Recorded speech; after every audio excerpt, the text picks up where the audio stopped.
ಹಾಸನದಲ್ಲಿ ಸಮಾವೇಶಕ್ಕೆ ಒಂದು ಕಡೆ ಸಿದ್ಧತೆ ನಡೀತಾ ಇದೆ, ಆದರೆ ಸಂಪೂರ್ಣವಾಗಿ ಬದಲಾಗಿದೆ ಹಾಸನ ಸಮಾವೇಶದ ರೂಪುರೇಷೆ.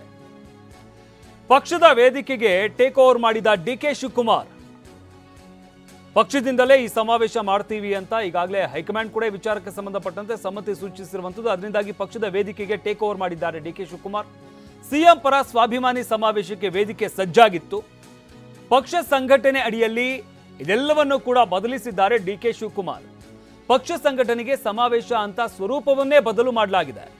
ಕಾಂಗ್ರೆಸ್ ಪಕ್ಷ, ಕಾಂಗ್ರೆಸ್ ಸಿಎಂ, ಕಾಂಗ್ರೆಸ್ ಗ್ಯಾರಂಟಿ.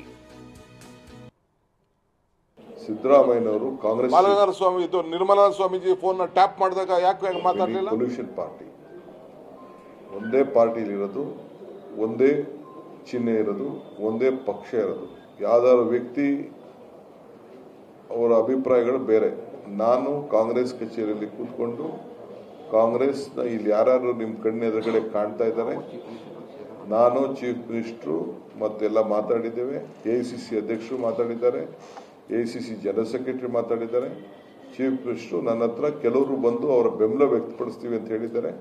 ಬಹಳ ಸಂತೋಷದಿಂದ ಸ್ವೀಕಾರ ಮಾಡ್ತೀವಿ. ತಮಗೂ ಕೂಡ ನಾನು ನಮ್ರತೆಯಿಂದ ಮನವಿ ಮಾಡ್ಕೊಳ್ತೇನೆ, ತಾವು ಕೂಡ ಬಂದು ನಮಗೆ ತಮ್ಮ ಬೆಂಬಲವನ್ನು ವ್ಯಕ್ತಪಡಿಸಿ ಈ ಕೈ ಜೋಡಿಸಿ ಕೈನ ಬಲಪಡಿಸಬೇಕು ಅಂತೇಳಿ ತಮ್ಮಲ್ಲೂ ಕೂಡ ನಾನು ಪ್ರಾರ್ಥನೆ ಮಾಡ್ತಾ ಇದ್ದೀನಿ.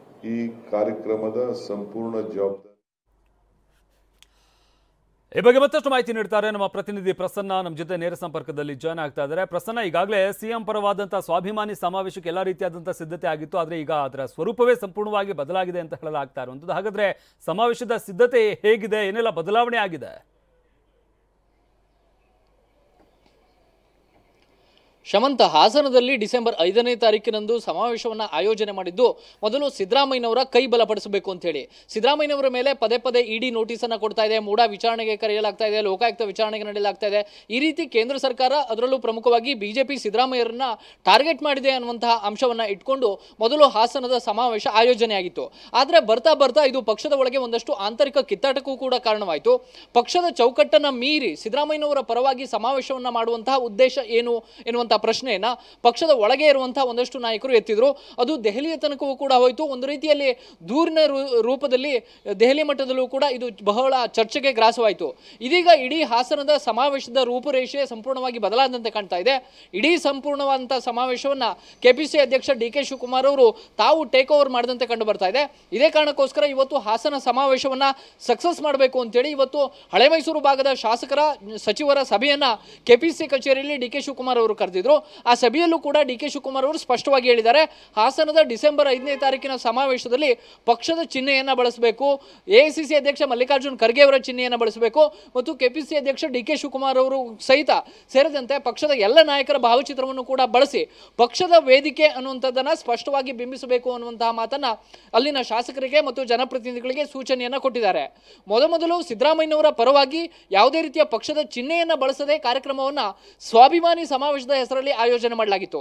ಆದರೆ ಇದೀಗ ಅದರ ಸಂಪೂರ್ಣವಾದ ರೂಪರೇಷೆ ಬದಲಾಗಿದೆ. ಕಾಂಗ್ರೆಸ್ ಪಕ್ಷದ ಮುಖ್ಯಮಂತ್ರಿ ಇದ್ದಾರೆ. ಸಿದ್ದರಾಮಯ್ಯ ಇದುವರೆಗೂ ಕೂಡ ಟಾರ್ಗೆಟ್ ಆಗಿರುವಂಥದ್ದು ಕೇವಲ ಸಿದ್ದರಾಮಯ್ಯ ಅನ್ನುವಂಥ ಕಾರಣಕ್ಕೋಸ್ಕರ ಅಲ್ಲ, ಅವರು ಕಾಂಗ್ರೆಸ್ ಪಕ್ಷದ ಸಿಎಂ, ಆ ಕಾರಣಕ್ಕೋಸ್ಕರ ಟಾರ್ಗೆಟ್ ಆಗಿದ್ದಾರೆ. ಸಿದ್ದರಾಮಯ್ಯನವರು ಕಾಂಗ್ರೆಸ್ ಪಕ್ಷದ ಮುಖ್ಯಮಂತ್ರಿ ಹೊರತು ಬೇರೆ ಯಾವುದೋ ಸಮ್ಮಿಶ್ರ ಸರ್ಕಾರದ ಮುಖ್ಯಮಂತ್ರಿ ಅಲ್ಲ ಅನ್ನುವಂಥ ಮಾತನ್ನ ಡಿಕೆ ಶಿವಕುಮಾರ್ ಅವರು ಹೇಳಿದ್ದಾರೆ. ಜೊತೆಗೆ ಒಂದು ನೇರವಾದ ಸಂದೇಶವನ್ನು ಮಾಡಿದ್ದಾರೆ. ಸಿದ್ದರಾಮಯ್ಯನವರ ಜೊತೆಗೆ ಇರುವಂಥ ಆಪ್ತರಿಗೂ ಕೂಡ ಇದು ಪರೋಕ್ಷವಾಗಿ ಸಂದೇಶವೇ.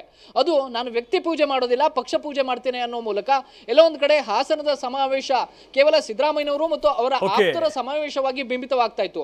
ಆದ್ರೆ ಯಾವಾಗ AICC ಮಟ್ಟದಲ್ಲಿ ದೂರು ಸಲ್ಲಿಕೆ ಆಯಿತೋ ಇದೀಗ ಕಾಂಗ್ರೆಸ್ ಪಕ್ಷದ ಸಮಾವೇಶವಾಗಿ ಅದು ಬಿಂಬಿತವಾಗ್ತಾ ಇದೆ. ಶಮಂತ, ಧನ್ಯವಾದ ಪ್ರಸನ್ನ ನಿಮ್ಮೆಲ್ಲ ಮಾಹಿತಿಗಾಗಿ.